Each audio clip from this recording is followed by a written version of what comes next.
Someone recently asked me this question, and it perfectly captures what so many people experience but can't explain. I've had this issue for a very long time now where I wake up too early and then drift in and out of restless sleep for the last 1 to 2 hours of sleep, and none of the standard sleep habit tricks help. I will go to bed at around 10 p.m. and consistently wake up around 3 a.m., falling in and out of sleep 3 to 4 times until 5 a.m., with a lot of movement in my sleep causing achiness as well. They tried everything. Going to bed earlier just shifted the wake up to 2 a.m. instead of 3 a.m. They'd planned entire days around sleep, timing exercise, sunlight, meals, winding down hours before bed with no screens, complete caffeine detox, melatonin, even prescription sleep aids. Nothing worked. Why standard sleep advice misses the real problem? When you've optimized everything about sleep onset but still can't stay asleep past 5 to 6 hours, you're dealing with something deeper than sleep hygiene. The issue isn't getting to sleep, it's what happens to your sleep architecture in that second half of the night. Waking up after 5 to 6 hours and drifting in and out isn't just light sleep. It's often a mismatch between your sleep systems and the signals that should sustain deeper stages. After sleep onset, your body's ability to maintain continuous rest depends less on external cues and more on how internal recovery systems behave during those later hours. For someone focused on longevity, this matters beyond just feeling tired. Fragmented sleep in the second half of the night disrupts the deeper stages where your brain clears metabolic waste, consolidates memory, and maintains cognitive resilience, the very processes that protect against cognitive decline and preserve mental sharpness as you age. My approach: 3 sleep architecture disruptions. I used to struggle with this exact pattern. Sometimes it was falling asleep, other times it was waking up at 2 or 3 a.m. and not being able to get back to deep rest.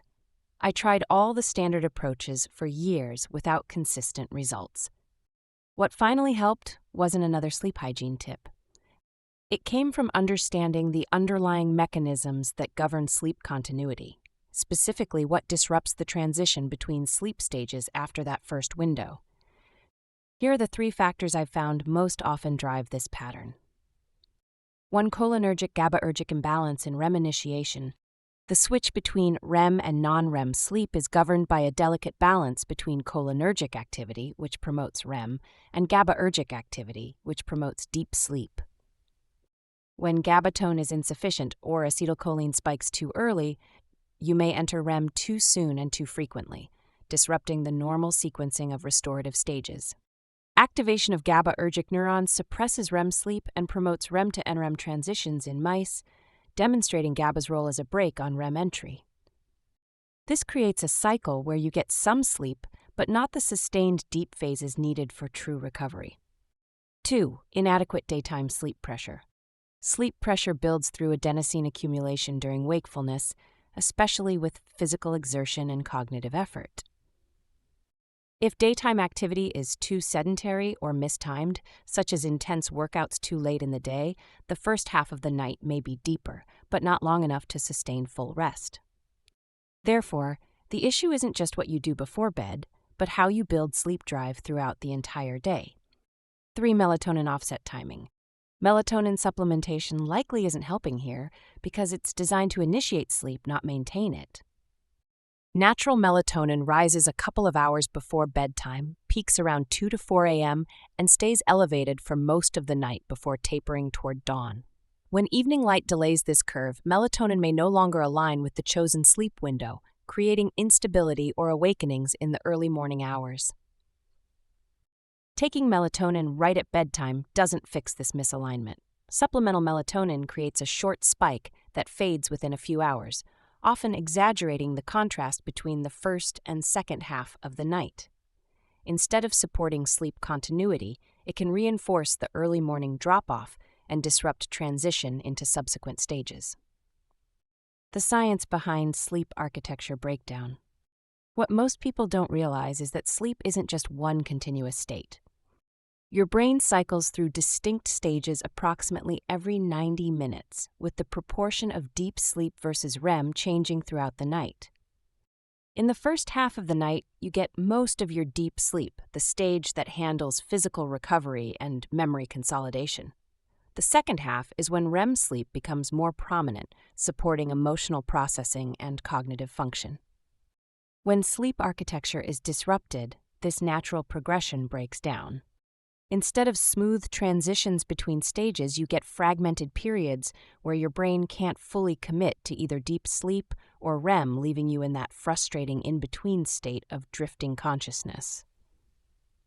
Spatial maps showing increased rate of cortical atrophy in multiple cortical regions with poor sleep quality.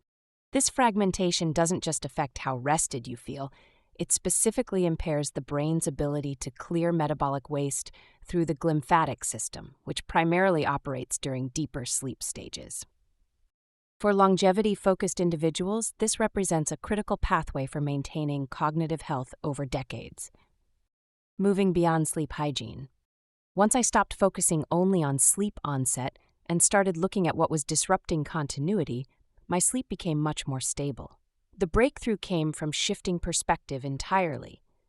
Instead of asking, how do I fall asleep better, I started asking what's preventing my brain from staying in restorative stages. The solution wasn't another bedtime routine. It was understanding how sleep pressure, neurotransmitter balance, and circadian timing interact during those critical hours after 3 a.m. This meant tracking not just when I went to bed, but how different daytime activities affected my adenosine buildup. It meant testing whether late afternoon light exposure was shifting my melatonin curve. It meant recognizing that my 6 p.m. workout might be creating the wrong kind of arousal signal at the wrong time. Most importantly, it meant treating sleep as a biological system with measurable inputs and outputs rather than something I could willpower my way through. When I started testing variables systematically, adjusting one factor at a time and measuring sleep continuity rather than just duration, the 3 a.m. wake-ups finally started to resolve. This is the kind of structured, mechanism-based approach I'm building into the Vault SleepOS. It includes a recovery framework for people who have already fixed light, caffeine, cold room, and sleep hygiene. If this helped, subscribe to the podcast so you don't miss future episodes. And if you want to learn more about SleepOS, you'll find it at thelongevityvault.substack.com. The link's in the show notes.